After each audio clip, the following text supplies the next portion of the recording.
Welcome everybody tuned in to engage with e-commerce today. My name is Jade. I'm Development Manager for the FSB in Bedfordshire, Cambridgeshire and Hertfordshire. And we're running this event today as an East of England event. I'd like to welcome Eloise Finch from Sell Beyond and Nathan Lomax from Quickfire Digital, who will be talking to you today about and giving you practical advice on online sales and how to generate and increase online sales during this difficult time. We've had a focus for a long time as an organisation on the high street, and that will certainly be a focus for us as an organisation going forward on how to recover the high street. In the meantime, we need to look at how you can diversify and how you can adapt and how you can still sell online or increase sales online. So this is why we're running this event for members and businesses today. I do hope you find it useful, and over to you. Thanks so much, Jade. Really appreciate the intro. Thanks for supporting Nathan and I and getting our message out to everybody in the region. So I'm Eloise Finch. I run a multilingual marketing agency called Sell Beyond. We focus on help people growing their sales on Amazon, whether in French, German, Spanish, Italian, Dutch, or in the UK. And that's what we do, is Amazon focused, and always happy to have a chat about Amazon. Nathan. Yeah, so Nathan Lomax here, Quickfire Digital. We're an e-commerce focused digital transformation agency. So essentially we help stores, maybe like yours today, maximizing efficiency, profitability and scalability through the use of technology. Now, typically that will be maybe WordPress and WooCommerce or Shopify or perhaps Magento. So yeah, anyone with an online store, we just help to essentially maximize online sales. Right. So I'm just going to pop up a couple of slides, but Nathan and I will be sharing some Chrome as well, just so you know what we're going to cover today, make sure that it's a good fit for you. So the focus of today's session is engaging with e-commerce, thinking about how can you set up an online store and also how can you maximize it. So the first thing we're going to cover is your website and product pages are a tool, but for what? We're going to look at a marketing funnel, what it is, why you should care, and its relevance for your website. 5 numbers you need to know for Shopify, WordPress, Ecom, and Amazon, if you're going on there. How to spend less money on ads, something we all care about. And stop racing to the bottom, understanding the difference between discounting and value and how that works on Ecom. After the webinar, there'll be a pop-up in your Zoom. When you close the Zoom browser, there'll be an offer to pop up. You can then sign up for further webinars that Nathan and I are running this month. We're having interviews with founders. We are doing specific deep dives into areas of e-commerce. You can sign up for those. We're offering at Sell Beyond a free strategy review to grow your Amazon. If you're interested in looking at that platform, I'll jump on a phone call with you, help see whether it's right for you, talk through your options. You can select that. Nathan's offering a free website audit or a free strategy call to grow your e-com business, and you can opt into those at the end of the webinar. So we'll start with your website and product pages are a tool, but for what? Nathan.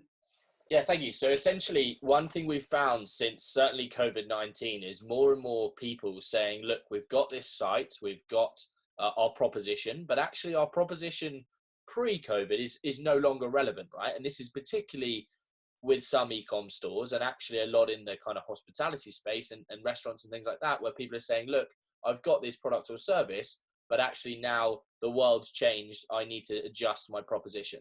And so that for me is massive. And one thing we often neglect is the fact that a website is a tool, right? It's not necessarily just something, a lot of people we say, oh, we've had a website. Why'd you have a website? Oh, because we had to have a website. No, it should be a tool that's working hard for you, right? So let's make it work hard. Let's understand the principles. And in its barest bones, typically a website is a funnel. Okay, so a website is a tool that allows you to take customer from point A in their journey to point B in their journey, which is normally transacting. And I'd be interested in terms of Amazon. I guess you guys are the same, right? You essentially have got a tool which allows people to find product, engage with product, and then purchase product. That's right. Amazon sets it up for you. You don't have to rethink the wheel if you're working with Amazon. You just jump on their platform. They're well known to be the biggest company in the world. Why? Because it's really easy for people to purchase on it. So there's a lot to learn if you're setting up on Amazon. But one thing that's easy is that some of it's done for you. Everyone knows that lovely buy now yellow button on Amazon. that's helping people buy. However, to make the most of your space that you've got on Amazon and your product pages, there is still an element of your product page is a tool to get people to love your stuff and buy it in the short space. You have less space than you would on a website, but you still got to maximize it.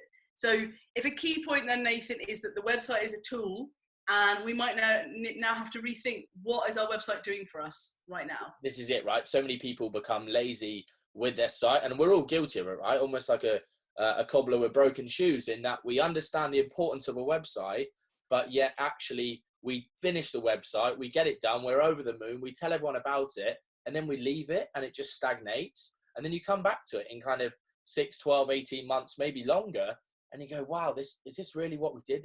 Our proposition has changed. We've got brand new case studies. We've launched some new projects. We've got new products. The best sellers that were 12 months ago are no longer our best sellers now.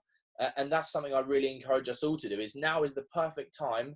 Now, I believe a lot of us have got a bit of downtime. Let's just really review our proposition. Let's go through, give it a bit of a clean up. Actually, the products we've got on here, are they the best selling products? Do we generate the best margins off these? How can we sell more product? What can we do to improve our proposition? Maybe it's changing the copy. Maybe it's just changing the look and feel. There's so much we can do, and now is the perfect time. And I'm just looking at the Q&A that we've got here. We've got Hannah Robertson saying, I support local manufacturers to consider their online sales offering, and I'd like to find more about selling on Amazon. So that sounds like that's one thing we'll be dealing with. And we've got Kevin Timewell Reed, B2B supplying audio-visual products and services. I'm considering adding e-commerce to supply selected products and services. So it sounds like in that example, Kevin hasn't necessarily even got an e-com website at all. I imagine you've got something. So how do we even start? I guess what's the one take home if we're going to rethink our proposition? We now want to start selling online. Maybe we have some presence. What do we need to start with, Nathan? This is the first thing I always bang on to our clients about, pulling the trigger, right? Actually, it's all well and good us thinking we should or maybe could. Now's the chance to actually make it happen. So first thing we need to think about is the platform, right? So, okay, are we going to go on Shopify? Shopify's got some great benefits. It's incredibly scalable. It's the fastest growing e-commerce platform out there. But actually, we could also go with WordPress and WooCommerce. One thing I'd always encourage people to look at when they're choosing platform is not just thinking about scalability in terms of that's great for the business now, but where's the business going to be in a year's time? But also in terms of a lack of, what's the right word? You need to essentially make sure that you don't go down the custom platform route. For me, it's like, okay, how can I go down a platform where if this person can't do it for me, I can get it done elsewhere and I can do some of it myself. Like right now, we don't want to be chucking masses of budget necessarily into our stores if we need to get something right up and running quickly. So how can we find something that you can do a bit of it yourself, and then you can get an expert in to do the kind of. So maybe just to stop now, making sure that everyone's on the same page with this. When you say a custom platform, that means you're paying a web designer to make you something kind of like a tailor-made suit. This is it, right? It essentially Shopify's like your Marks and Spencer's men's suit. Yeah, we talked about reinventing the wheel the other day, right? I don't think now is the time to recreate a new e-commerce platform when there's stacks of platforms already out there that are more than fit for purpose. Let's not reinvent the wheel and take up time trying to build things which actually, take a Shopify for example, a lot of the core features you'll need in your e-commerce platform are already built in, right? Cart abandonment being one of them. It's just by default. Reporting, a massive one, already built in. What on earth is the point of spending thousands and thousands of pounds trying to create something new and wonderful in terms of a new platform, when actually you can take the solid foundations of an existing platform and then layer your skin or kind of design on top of it? To me, that makes much more sense and will allow you to get your product to market much quicker. Okay, so if we're thinking about setting up on an e-commerce, we could go down the route of Shopify or WordPress, and there's a choice to be made. There's probably cost implications, but first, if you're starting out, you could go with one or the other and it might be fine. For sure. And then also I'd say, okay, where else in the marketing mix could you also add Amazon to that mix? The thing with sites like WordPress and Shopify, right? Essentially, they're one part of your marketing mix. They're wonderful and they can drive conversion, but you have to have the right traffic. And that's something we need to manage expectations for people listening and watching at the absolute outset, right? You can have a wonderful store over here. It will only be as good as the traffic you're driving to it. When you say traffic, you mean people landing on your website? Sorry, yeah, users, prospects, essentially people coming to your website. As if it's an online store, people coming in your shop, right? We have to make sure that, yes, the store looks fantastic, but actually the people coming to that store are the right people that are interested in your product. So are they from the right geography? Have they got an interest in your product or service already? What is it that we can sell them? Basically, can we solve the user's problem? And as an example, there's someone that does this really well is, I think it's from the Dollar Shave Club. It's a company called Harry's. Do you know those guys? I heard of them before, yeah. Yeah, so they essentially really nice in terms of the way they upfront talk about how they solve the user's problems. And for a bloke, that's a common thing, right? I mean, even today, in terms of razor blades, very topical. But yeah, I mean, you have not subscribed to the Dollar Shave Club yet. I must actually, but no, they do it really well. And I think it's important for us when we're building these e-com stores is to think about, okay, front and center, how do we solve the user's problem? They haven't got much time. We've kind of got them to the site. We've done the hard work. We've done the legwork. Now we need to very quickly solve their problem and take them from point A in the journey to finding out about you and if you're the right person, to point B in the journey, buying the product and getting it in the car and getting it delivered. So I think just to draw back a bit, that in terms of Shopify, WooCommerce, WordPress, whatever, Amazon, you can sign up to Amazon if you're selling B2B, as in if you're selling industrial products, lab equipment, like anything product 3D related, you can certainly sell it on Amazon. It's quick and it's the quickest route to market. Of course, I'd say that, right? Because we work on Amazon. Like, don't listen to that Shopify guy. What does he know about? The world is on Amazon. Everybody loves Amazon Prime. Your life is sorted. However, it will take a bit of a time investment to figure out how it works, how to set up your shop in a way that works for Amazon, because Amazon's the boss if you have something Amazon, but everybody is on there. So in a way, if you set up an Amazon store, you solve the traffic problem, but then there's a cost implication and a time implication getting that set up. We've just got a question here before we jump onto the marketing funnel.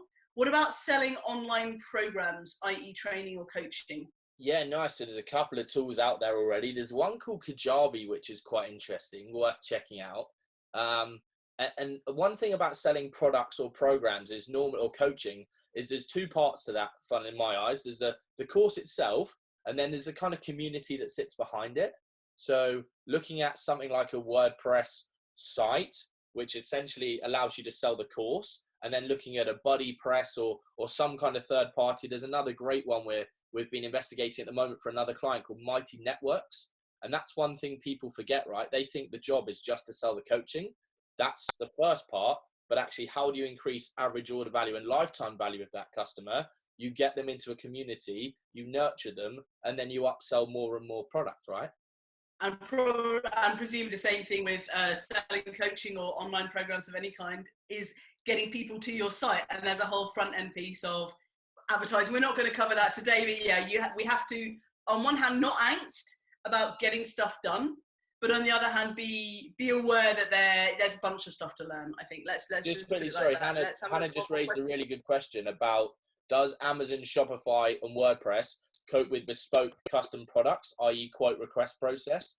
Yes, it does. We built a website for a client some time ago, which was for branded merchandise, and essentially they were selling into big outlets, right? Whether it be Asda or some other big brands, and essentially what they needed is you select your product, but then you put in like a quote request form, right? Which then goes off to the supplier, then they match it, and then you go through the purchase. So in answer to your question, Hannah, yes, that is possible. And I'm more than happy to send over some links afterwards in terms of the tools we use to allow you to do that. I don't know about Amazon. Can Amazon do that? On Amazon, quote request less so. Amazon has, you do have the possibility if you're doing, personalized products. For example, if you're doing engraving, you're sewing people's names into things. There are areas of Amazon where you can get that stuff done. If you're doing really bespoke things, Etsy might be a better bet for you, or not on the high street or something where expectations are that things will be more personalized. But there is a possibility depending on what it is. And again, happy to look at what you're actually doing or what your clients are doing, and we can figure out whether Amazon's a good fit for you or not. So let's look at the marketing funnel. I guess that's the next part, right? Yeah, go from Penny. I'm creating content for a new site to sell courses and information. Was considering WordPress. Had been advised to build my followers' contacts email list before I build the site. This is a question about, should I start now or should I wait? I think you should run them in parallel. And the reason I say that is because the time it will take to build a store, it will be maybe 6, 7, 8 weeks plus. Therefore, actually, why wait all that time when you can do your list building now, but actually you'll still need to do your design of the site, the build of the site. They can run concurrently. So I would suggest doing the two in tandem and then combining them. And actually remember back to that idea of pulling the trigger. Actually, when you launch the site, you might not have the completed list that you want, but it's a start, right? And you can build on that. So I would challenge you, Nathan, that if you were going to maybe go with a provider that does it professionally, it might take you 6 to 8 weeks. If you set up a really basic Shopify, Wix, WordPress, you can do it in a weekend. You can get your landing page, your contact details, nice picture of you, who you are. You can do that in a day or two. And that's a really interesting challenge, actually, is that the site you possibly build now doesn't have to be your forever home, I call it. So actually, with the situation that's going on with COVID-19, is there an argument to say, you know what, it's not going to be perfect, but I'm going to get something to market so that I can essentially keep... There's always that argument, Nathan. There's always an argument. Don't angst over too much about being perfect, especially if you're setting up. Like, done is better than postponed, right? Exactly. I think you and I both agree. And that's one thing I'd say to Penny as well is, again, if you ever want to jump, more than happy to jump on a call, point you in the right direction. Just say, actually, that one thing to look at when you're talking about building followers and contacts is how you're going to do that. So what is the ICP, the ideal customer profile? How are you going to build those contacts, and where are you going to store them in terms of CRM or email sequence? Are you going to create a sequence to drip them through? There's so many conversations around that, but not for today. But just get started already. Yeah, just get started. Pull the trigger. Right. Let's go on to what exactly is a marketing funnel. It sounds like we're doing plumbing, but I don't think we are. No. So what I've got is super basic. Let's talk through this one. Fine. So essentially, all I import anyone doing listening is start at the end and work backwards. So you need to think about how many leads do you want from your site. So for those of you that have commented that are doing coaching and training, okay, how many coaching clients do you want at the end? How many can your business cope with while making sure you can still surprise, delight, and service that customer properly? It's pointless us going for 100 customers if actually you're just going to be creaking at the seams and delivering a poor product, right? So find a number that you're happy with that delivers you the right margins you're looking for. And then we go back up the funnel. So let's take a very basic example, okay? Let's say you want to sell 100 products. Let's do the coaching as an example, because a few people have talked about that this morning. You want to sell 100 coaching slots, okay? The first thing you then do is work one step up. So from yellow to the red section to say, okay, what's the part in my process that's just before people engage with my product or service? And for me, that's normally a discovery session. So you start to think about conversion rates, and we'll talk a bit more about conversion in a minute. But I say, okay, if I have 150 discovery calls, I know that 100 of those will purchase my product.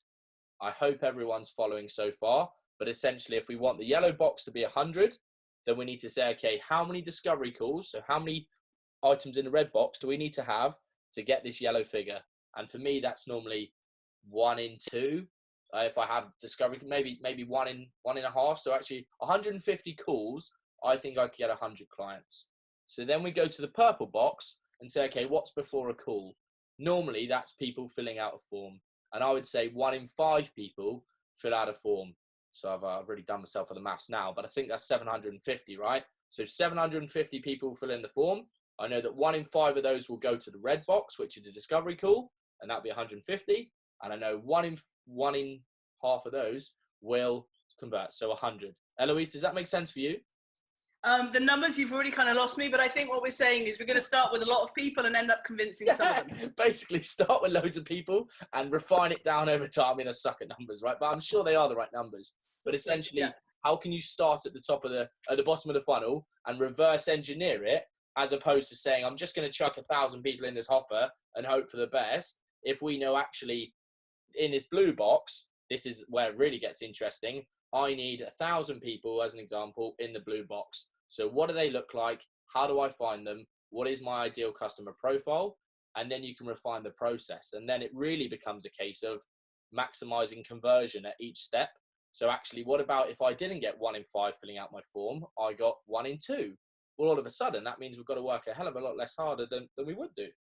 So the key thing, I think, is to definitely figure out for your profitability, how many products do you want to sell? Once you have a number in mind, you can always start refining it. If you're just plonking a website, bunch of products, no idea about stock or sell-through rates or anything, you'll never know if you can make it better. I think that's what we're saying, isn't it?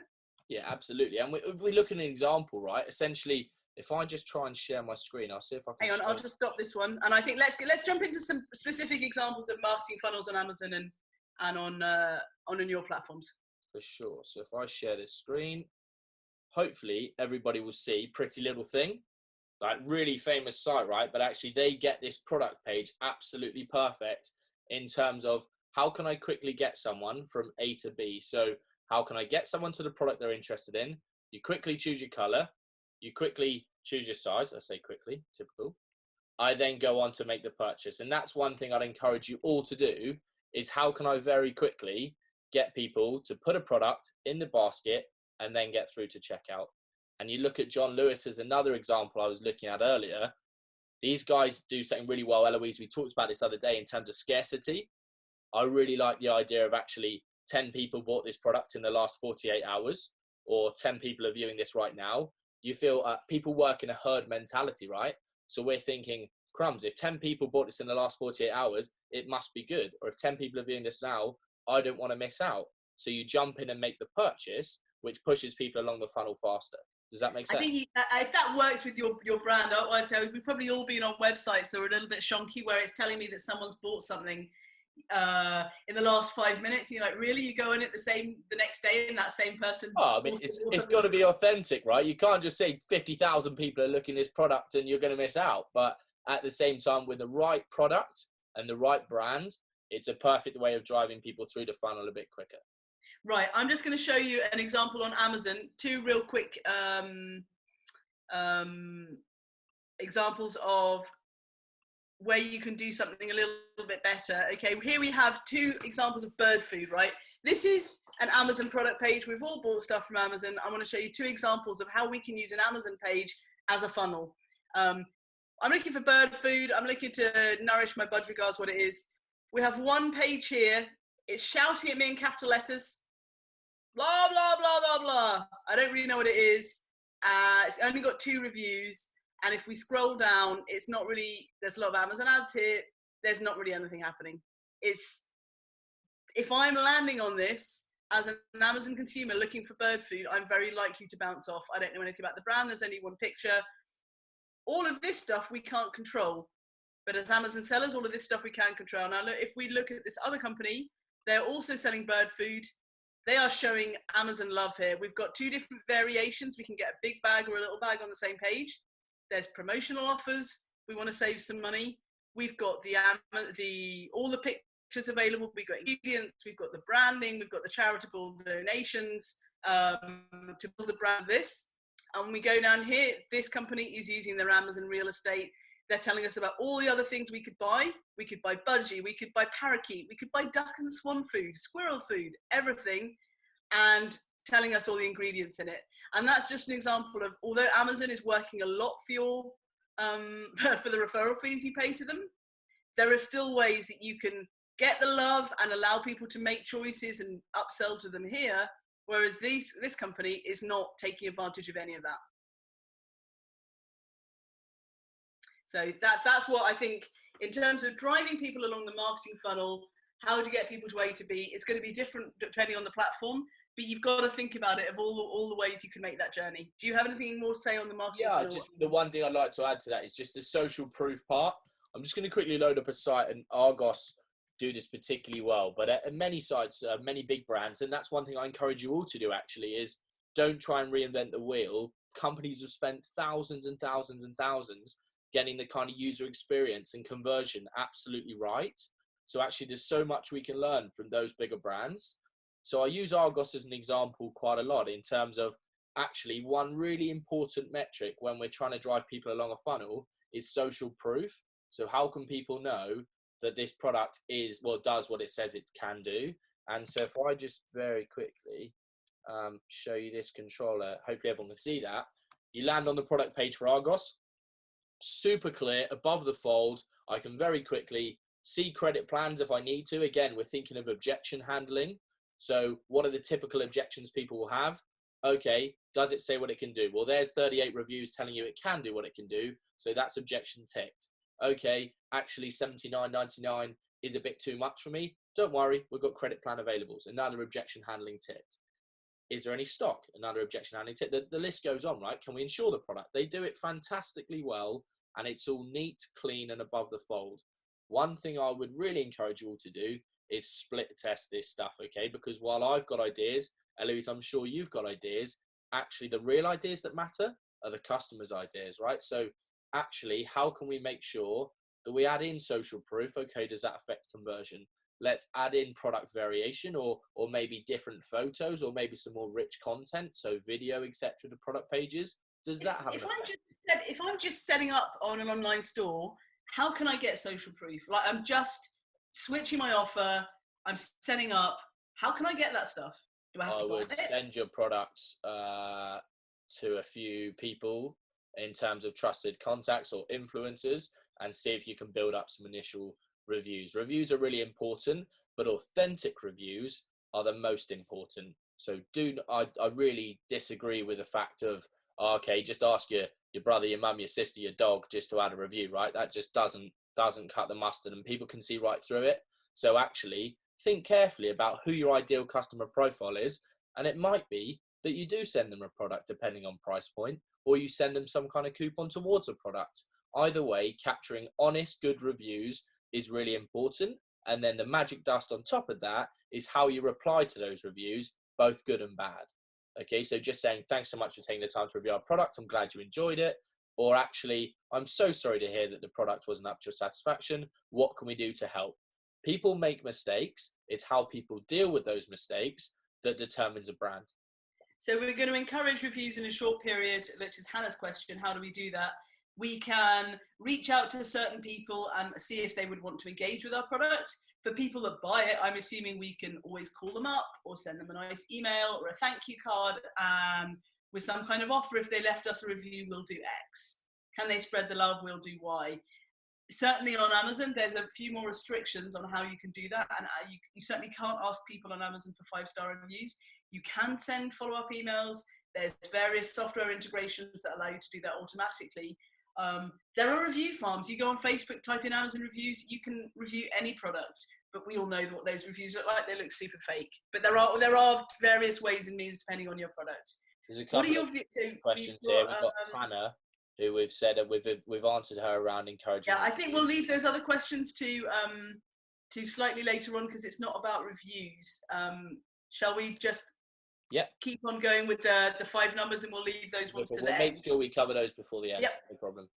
So we've got the next section after the marketing funnel and figuring out how much we can sell to who is, and the driving people along the marketing funnel is the 5 numbers you should know.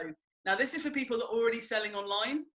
There's a lot of info here, Nathan. What do we think is important?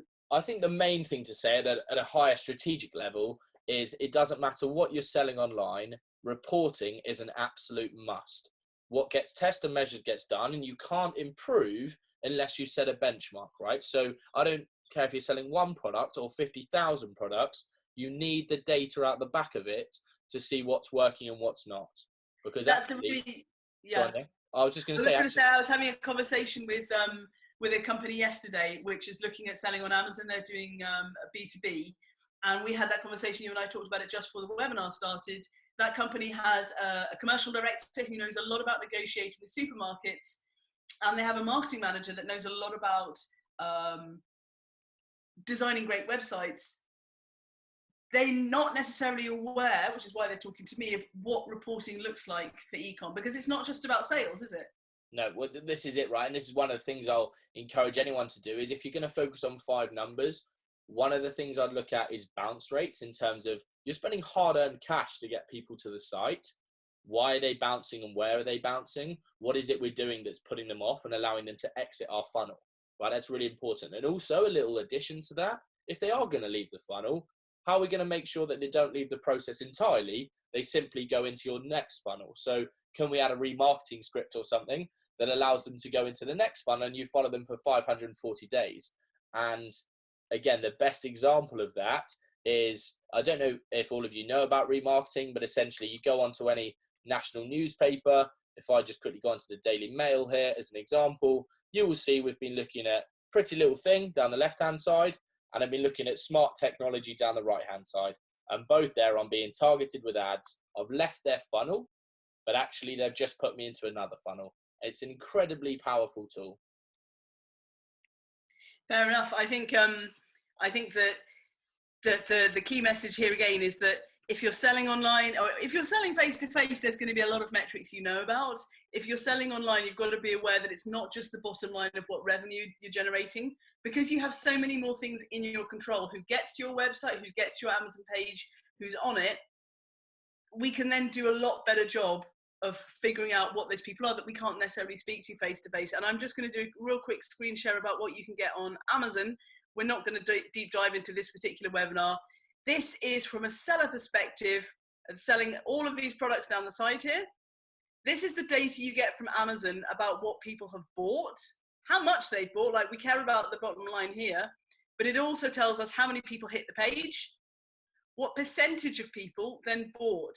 And when I go and work with companies on Amazon, if you've been selling for a month or more, you'll get this data. Why are some of your products getting 1,600 views and why are some of them only getting 78? And that's a question in Nathan's language, that would be traffic. Yep. We need to figure out what's making this one such a hot product and a lot of people are buying, and why are only 8% of people landing on the page buying that? Yeah, and those are things that if you've got a handle on the numbers, you can start making things better. Definitely. Sorry, we call that conversion. And essentially one thing to really look at as well is that there's conversion rate from product to cart, and then there's conversion rate from product to essentially checkout and purchase, right? And the little bit in between those is called cart abandonment. And that's a metric I really encourage you all to look at and understand. Is you've got them so close to purchasing your product or service, but actually they're all making an inquiry, perhaps if you're not in e-com on this webinar, but actually then you've lost them and then you're not doing anything with them. So cart abandonment is a massive metric. I'd encourage you to work out how many people are just getting stuck at that last point of friction and just jumping out and leaving the process. Some other kind of key stats to look at: cost per clicks if you're driving traffic. So how much does it cost you to get a customer onto your website? So that's called CPC, or cost per click. Cost per acquisition, CPA, is how much it costs you to get a new customer. Okay, so if you spend £100 driving people to a website and you get 2 customers off the back of that, your cost per acquisition would be £50, 100 divided by 2. The other third one in that kind of mix, I always do it in a bit of a triangle, is conversion rate, because they all work hand in hand, right? You work out your cost per click, you work out your cost per acquisition, and then the final one to understand is your conversion rate. Industry standard is around 2%. So actually, what is our conversion rate and how can we make incremental or marginal gains to improve conversion rate? Because that means I've got to spend less money driving traffic here in the first place. I think the key point here, Nathan, is that if you're going to set up any kind of online thing, it's going to take a bit of time to get better. And the more you concentrate, and there's lots of resources out there, we're always available to chat with people. The more you understand these metrics, the better you can be at making sure that the effort you've put to set up your site, set up your Amazon, get the logistics in place, you can then take advantage of what, of when people are there, how can you make them stay there? We're just going to shift on to spending less money on ads. And I think this comes back into the issue of, you want to drive traffic to your website, you want to drive traffic to your Amazon store, how do we end up spending less money? And I put this video on LinkedIn yesterday, and I'm going to show it. And I think it comes back to your cost per acquisition as well. Here is a company that is, I have just looked on Amazon for budgie toy. I'm in the market. I've just fed my budgie with those millet seeds. I now want to buy a toy for my budgie cage. Down here, a lot of sponsored products, various bird toys, fancy things, paper strips. The banner ad up here is for preschool talking posters for kids. So some company, this company called Best Learning, is spending money advertising on the word toy, very, very broad, without thinking that really that's a bit too broad for this whole market of budgie toys. And it's a very Random example, I was quite attracted by all the different budgie in a bath. I kind of got distracted by that. I think the main point is, if you're advertising, don't just spray and pray. This company has sprayed and prayed. They are shouting at people who don't really care about preschool toys because we're shopping for budget accessories. That's a fantastic point, actually. We don't have endless marketing budgets. How can we make sure we're going at it with a sniper gun as opposed to some kind of machine gun auto firing weapon that just randomly, right? That's pretty scary. Don't use a machine gun auto firing weapon on your ads. There we go, right? Just use a rifle and just or a sniper and just pick people off in terms of they're the perfect prospect, they've got the right budget available, they're going to be right for our products or service. In Amazon terms, that would mean using an exact search term for budgie toy and not just putting toy as your ad term. Exactly right. It's all about relevance at the end of the day. One, just very quickly, Penny raised a really good question on the slide just back around. Do people do you want to read out that question? Yeah. Do people leave a cart because some information wasn't clear beforehand and they could see it on some of the checkout journey, i.e. delivery? Do people leave a cart because some information wasn't clear? Some people end up like adding stuff to cart, and by the time they added to cart, the delivery wasn't clear, I guess. Again, a lot of that. What we want to avoid is hidden surprises. Nobody likes a hidden negative surprise, right? In terms of, oh, actually, you bought it at £30 because that's what it's advertised. Oh, you're in the cart. By the way, we're going to add VAT to this. We're going to add delivery to this. We're going to add all these extra costs. What you thought was £30 is actually £50. Avoid that like the plague, right? We don't want to be doing that. Essentially, how can we make sure that we remove any point of friction, any nasty surprises? And on the flip of that, how can we surprise and delight at cart to give them that final nudge to push them over the edge to purchase? So yes, you've added your product. Oh, by the way, we've actually added an extra free gift in here for whatever reason, right? Okay, so actually you spent £30, you've actually got this worth £30 plus this worth of £5, we've chucked it in for free. Just like in an offline world, if you like. I don't know about you guys, but I'm purchasing and I'm checking out with a local supplier and I purchase and they go, oh, by the way, I'll just add this in for you. Like fruit and veg stores are perfect for this. Oh, by the way, I'll just add an extra kilo of apples. Well, how good does that make you feel? Our whole job is to make our customers feel special and loved. Like it, Nathan. Thanks very much. We should possibly move on, unless you've got, and I'm sure you've got some stuff to say on ads as well, apart from the remarketing, which is fundamentally ads, right? Yeah, I think with ads, the main thing is be very careful if you're setting up yourselves. If you're going to spend budget, just make sure you get it right. It's very easy to spend money very quickly on ads if you don't get the settings right. For example, I see people not only using broad match keywords rather than exact match, but actually they go for location wise, they'll just worldwide, right? Okay, well, if you're selling something that's relevant to a customer in East Anglia, actually, why on earth are we selling out in Tokyo? That's bonkers. Let's really refine the proposition and make sure that we're absolutely laser focused and any ad spend we are spending is going to the right people and not just the people. Impressions and stuff like that is vanity, and it frustrates me when people are like, oh, I got 50,000 impressions on my ad. Well, really well done. How many conversions did you get? Because actually, that's the stuff that matters and that's the stuff that pays the bills. I think on that side as well, and it's something I hear a lot when people are just starting out on e-commerce, and I'm sure we've all been guilty of it, boosting Facebook posts to get people to your shop. That's not a good idea again, because a Facebook boost isn't a targeted campaign. There are lots of experts, and I don't think you or I, we're certainly not the only people that have stuff to say about ads. If you're setting up a web store and you do need to get traffic to it, set yourself a budget of how much you can afford to get people, and then go and ask some people about different ways of getting it. Is it Facebook a good fit for you? Is it LinkedIn that's a good fit for you? Is it Instagram? Is it Google ads?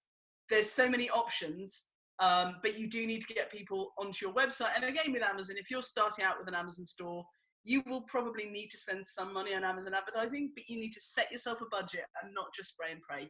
This is it, right? The main thing I'd ask people to do is put yourself in the shoes of the customer. Where are they spending their time? How can you then go and sell in that space? For example, I see so many people that sell on Facebook because they think it's the right thing to do, not because that's where their customers are. Their customers are elsewhere. So right. Actually, let's make sure we understand the customer, and then let's go and fish in the pond that they spend their time, not just in any old pond because you're being told that you're meant to fish. Exactly, and it really depends what you're selling. If you're selling coaching services and training services, Facebook might be a really, really good fit for you. If you're selling industrial equipment, hey, everyone's on Facebook looking at cat pictures, but maybe there are other platforms, are people Googling your service, in which case that might be a good place to do as to get them to your website. We've got 2 questions here about A/B testing on Amazon, and we've just got to cover discounting as well. I think we possibly leave these ones to the end. Yeah, sure. So we have got one big slide with a big message, which is stop racing to the bottom. That's all we're saying. Should we elaborate at all? Yeah, essentially, it really frustrates me when people think the only way to generate more conversions or sales is to discount price. That isn't the only way. You don't necessarily have to race to the bottom and be the cheapest in the market. There are other points of difference you can offer, such as service if you're a coach or consultant, such as added value with extra sessions or extra this or extra that. Not always are you minusing, you could plus.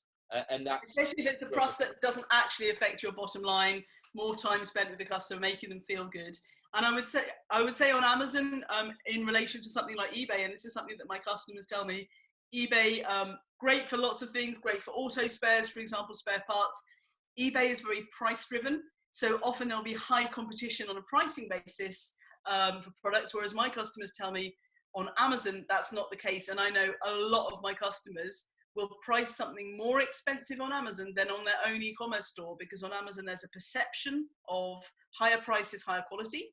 And also, like we've seen with that birdseed guy, if you're just slapping a picture of your millet seed on a product page, no love, no interest, no how is this solving your problem, versus you're doing a donation to charity, you've got cute logos, you've got nice pictures, we understand what it is, you've got variations, you're going to be able to charge more because your branding and your story is making you stand out on Amazon. So in terms of discounting on Amazon, there's a lot of ways of running promotions. But again, sometimes being firm about your price will allow you to just build the love and get brand love for your product. Another thing I'd just add to that is people buy on emotion and justify by logic. So what I mean by that is that you as a brand will have a personal brand behind you, particularly for those coaches and consultants out there. It's about connecting with the audience on an emotional level and then ramming home the features and benefits, as opposed to just going, we can do this, we can do this, we can do this, we can do this. Well, actually, people are buying you and how you will make them feel and how you can take their business from A to B, or how you can take whatever you're offering them from A to B. So think about that as opposed to just free this, free that. Actually, yeah, go. That's the classic feature of this is going to make your life better, rather than it's going to give you some hard numbers. That's what we all want, right? There, even if we're buying chewing gum, it's going to make us happy, healthy people. So in terms of yeah, go on. We've got a bunch of questions here that perhaps we can deal with. We've got, if we start with the thing that was on Amazon and price, because I did just touch that now, is it more competitive on Amazon due to price comparison transparency? I guess Amazon is a crowded marketplace. You have endless shelf space, but so are your competitors. So there's a lot of competition because people can see what you're offering compared to other people. A lot of it on Amazon is having an adequate price point. You can't be selling things at 850 quid a pop on Amazon. Really, you want to be under the 150, 200 pound mark for people to make a fairly instantaneous purchase on Amazon. So, but once you're there, there are ways that you can stand out from the crowd that is not based on price. So on one hand, yes, a lot of people on Amazon. On the other hand, there are ways to stand out that's not just about being the cheapest. And that's a lot of what I was saying about branding and marketing and stuff we're going to cover in next week's seminar on make people understand what your products do. So one really interesting question from Mike here in terms of how is it easy to do A/B testing on Amazon versus WooCommerce versus Shopify to test different changes in refining the product offering?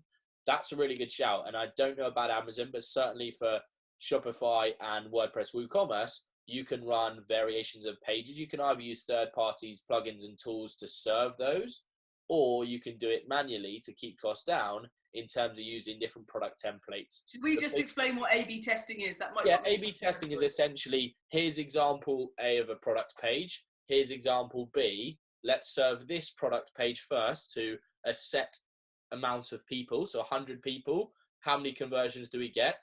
Let's make some changes and let's send this page now to them. okay, are we getting more conversions or less conversions? What you would do then, so you've shown them A, you've shown them B, you then take learnings from both, and rather than going back to A, you just create C, which C is a combination of A and B, okay? And then from C, you take the learnings and you create D and E. And you continue to split test over time to make sure that you just tweak. Some changes, you will have hypotheses. For example, I think that adding reviews above the fold is going to increase our conversion rate. So what I would really encourage you to do is do smaller tests that you can really split the fine hairs over, as opposed to we made 15 changes to our product page in variant B. How do we get on now? Well, actually, that's great. You've got better conversions, but you don't know which one of them made the difference. So just do a little thing, test it. Did it work? No, okay. And don't be alarmed, actually, if you do a variant and actually it goes backwards, because then you've got a learning to not do that and do something else.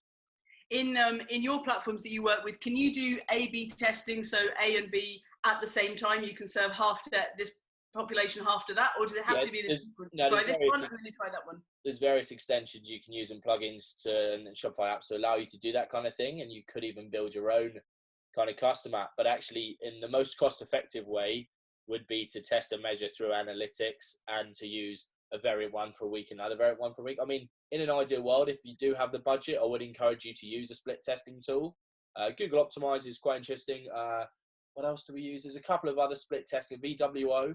There's some really interesting split testing tools out there, which I encourage you to use if budget allows, because it's much better to run them simultaneously as opposed to doing one, then doing another. It's quite slow, right? And it's for sure that Amazon, you can change your product pages, you can add more assets, you can change the branding. But again, it's going to be in a sequence. You can do it for a week, or probably on Amazon, I'd say a couple of weeks would be the best, depending, especially if you're new. And then you can do it for another week, changing the main picture, changing the branding, changing the price. But yeah, if you're going to start with nothing or no changes and then immediately change the price and the branding and the main picture, you're going to have a hard time figuring out what was it really that made the difference. Yeah. So you can A/B test on Amazon. A bit like with Nathan saying, the cheapest option with your platforms is to do it 1 week and then another week. Just don't try and change everything at once, so you'll never know why it worked. The big thing I would say on that is build the business case for using a split testing tool. So for example, if you think you can generate an extra £1,000 on your bottom line by split testing, well, then it's worth spending X amount of hundreds of pounds on the tools. If your marginal gains are going to be a couple of pounds difference, then actually, yeah, do it the organic way and take a bit of time.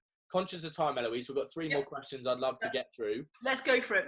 One was Kevin, Tom will read, in terms of one of my suppliers offers product content ready for integration and also offers white box delivery. Can this be used with Shopify? Yes, it can in terms of product content ready for integration. There's a great kind of CSV import and export feature, which allows you to import product data. So yes, I believe you can. In terms of white box delivery, I guess by that he's meaning for like third-party fulfillment.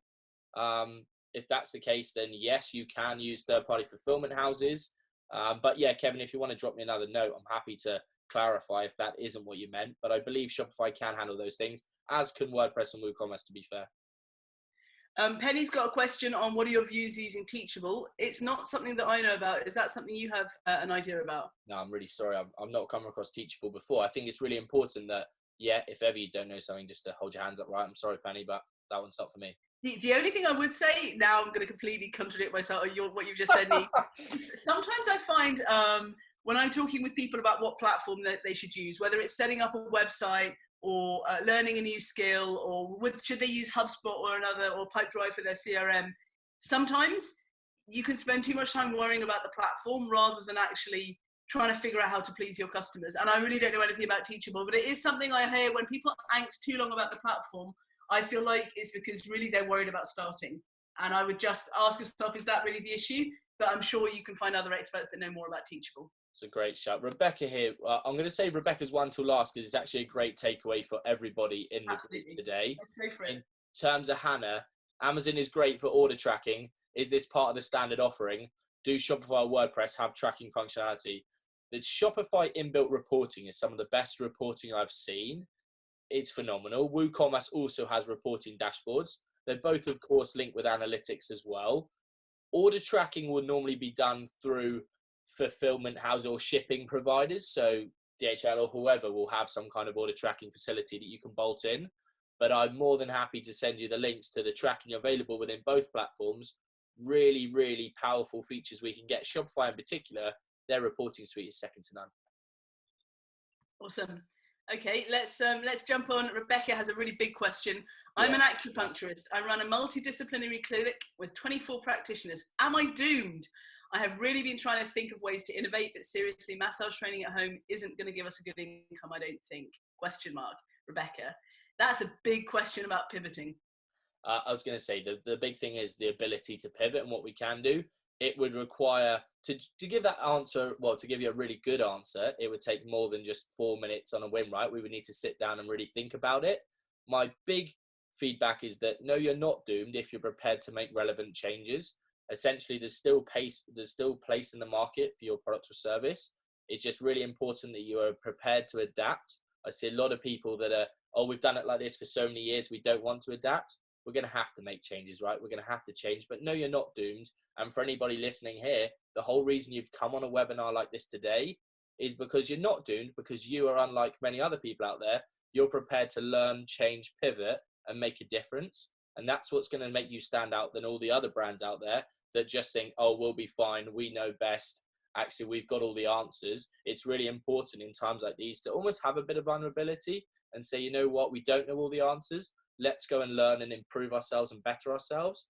And then we can take this business forward. So Rebecca, you're not doomed. You're there is still hope. You're on the right path, right? You're already here. And for sure, there are so many great business advisors, business coaches, free. Go and chat with 5-10 people that you find are really good people to think with, and start getting the creative juices going. Go for some long walks and start thinking and talking. And that's the best way to get out of the hole, I would say. The whole of doom, because no one's doomed. There's always solutions. There's always hope. And actually, Rebecca, if you want to pick up afterwards, connect with us on LinkedIn. I'll happily give you a free 30 minutes. I'll introduce you to anyone in my network, and let's get out this together. Because the main thing is that as a community, as business owners in East Anglia, we're not alone, and we're all in this together. So let's all fight to work. Somebody knows somebody that can definitely help you on your way, and I'm sure we both do. Just just before we jump off, I wanted to share with everybody the next webinars that we are doing. If you are interested in the next week, we've got Keep It Simple, Stupid. Tell people about what you're selling online. And this is a lot more deep dive into how can you explain what you're doing in a way that solves the customer problem. We've got an in-depth interview with a guy called Frankie Thorogood, who's built a massive brand just on Amazon using best retail principles and marketing principles. That's next Thursday afternoon. And then the following Thursday, keep your customers coming back and becoming raving fans. This is getting buy-in and loyalty from your customers on online platforms. So we're happy to send you details of those. Once you close down the Zoom, you will get a pop-up asking if you want to go through the survey form. You can sign up for the webinars, put in your details. We'd love to have a chat with you. Always ready to help and just have conversations that can move things forward. Just make the choice. That Frankie webinar is on the Thursday. The other webinar is on the Tuesday. So just to confirm, Frankie's on the 7th. Yeah, but it'd be lovely to see some of you guys there. One of the things, we've built this series around 3 pillars, right? One is e-commerce principles. So today's been a bit of a deep dive in terms of all things e-commerce, but actually we'll be really narrowing down on certain principles. Another part of the series will be around talking to third-party providers. So your Trustpilots of the world, your Klarnas, really deep diving into those and the benefits they can bring to you and your business. And the third part is actually, let's hear it from those people that have walked and trodden this path before. Okay, let's go and listen to a founder that's got a multi-million-pound store. Let's listen to a founder that's taken his business or her business from X to Y. Frankie started in 2012 with 100 quid. That's how he started. Everyone has to start somewhere, and we could all know something from people that have really tried to make it work. Absolutely. Great, guys. It's going to be a really good show. But essentially, just thank you all so much for joining us. We've got really appreciate everyone that stayed on. Thank you. And yeah, thanks very much, Jade, for having us on and inviting us to be part of what you've got today. Do you want to add anything, Jade? Oh, we've got 2 more questions here. Yeah, I'd like to thank everybody. I'd like to thank everybody for joining in today's session. It was an excellent session, very informative. We have a number of other sessions coming up. We have, for our Bedfordshire-based businesses, we have a meeting with Richard Fuller MP on Monday, and also a Simon Palmer business event on the 13th. So do put that in your diary and check our website for further information. Anyone that wants to access the slides, there will be a recording available of this webinar. We'll put that up on YouTube. If when you close down the Zoom, you go to the survey form, plonk your details in, ask for the slides, I'll email them to you, no problem at all. Thank you so much, guys. Really appreciate your time. Have a great morning and enjoy the sun if there's sun anywhere near you. Perfect. Look after yourselves. Take care. See you soon.